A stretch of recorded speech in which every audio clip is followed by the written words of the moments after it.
Hi friends, అందరికీ నమస్కారం. This video is all about Vijayawada Kanakadurgamma temple from Hyderabad to Vijayawada. మనం 2 వేస్గా వెళ్ళొచ్చు. ట్రైన్ ఫెసిలిటీ ఉంది, as well as bus facility కూడా ఉంది. రీజనబుల్ ఫేరే. మనం 1500 బడ్జెట్లో వెళ్ళి రావచ్చు. రెడ్ బస్ యాప్లో you can search for the buses and all. నా కేసు వచ్చి కొంచెం డిఫరెంట్. ఎవ్రీ టైం నేను అప్పటికప్పుడే ప్లాన్ చేసుకుంటాను. వీకెండ్ అవ్వడంతో ఫ్రైడే నైట్ మా ఫ్రెండ్కి ల్యాప్టాప్ ఇచ్చి నేను విజయవాడ వెళ్దామని ప్లాన్ ఉంది. సో తను 11:30కి బస్ స్టాప్కి వచ్చిన దగ్గర ల్యాప్టాప్ కలెక్ట్ చేసుకోవడంతో నేను ట్రైన్కి వెళ్దామన్న ప్లాన్ అయితే ఆగిపోయింది.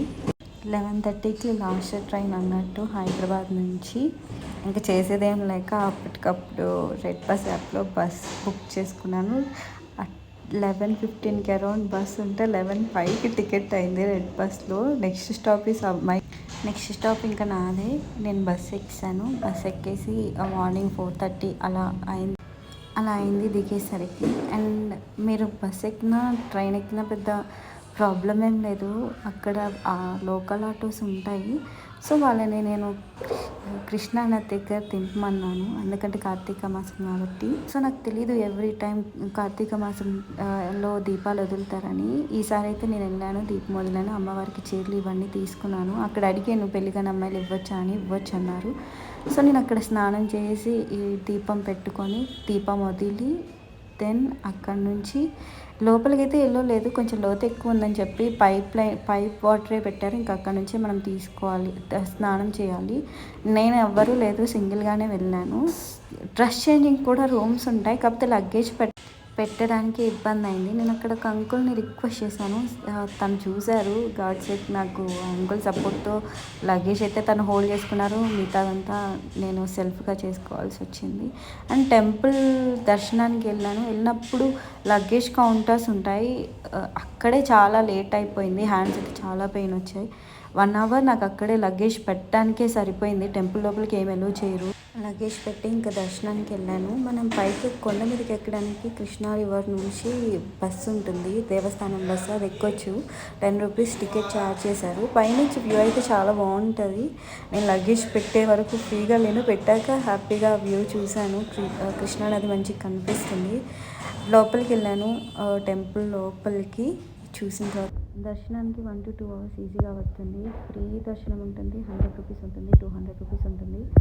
మీరు ఏది ప్రిఫర్ చేయాలి అనుకుంటే అది ప్రిఫర్ చేయొచ్చు. నేనైతే ఫ్రీ దర్శనానికి వెళ్ళాను. రష్ చాలా తక్కువ ఉంటుందో నాకైతే మంచిగానే దర్శనం అయింది. లోపల డైరెక్ట్ చేయడానికి ఆ క్యూ లైన్స్ చాలు, దాంతోనే మనం వెళ్ళిపోవచ్చు. దర్శనం అయ్యాక మన అమ్మవారికి తెచ్చిన చీర ఐదుగురు మన గోత్రనామాలను అడిగి అమ్మవారికి సమర్పించడానికి తీసుకుంటారు. అప్పుడే నేను గోత్రనామాలు చెప్పాను. ఆ తర్వాత ఆయన అర్చన చేసి నాకు బ్యాంగిల్స్ ఇచ్చారు. దీంతో దర్శనం అయిపోయింది.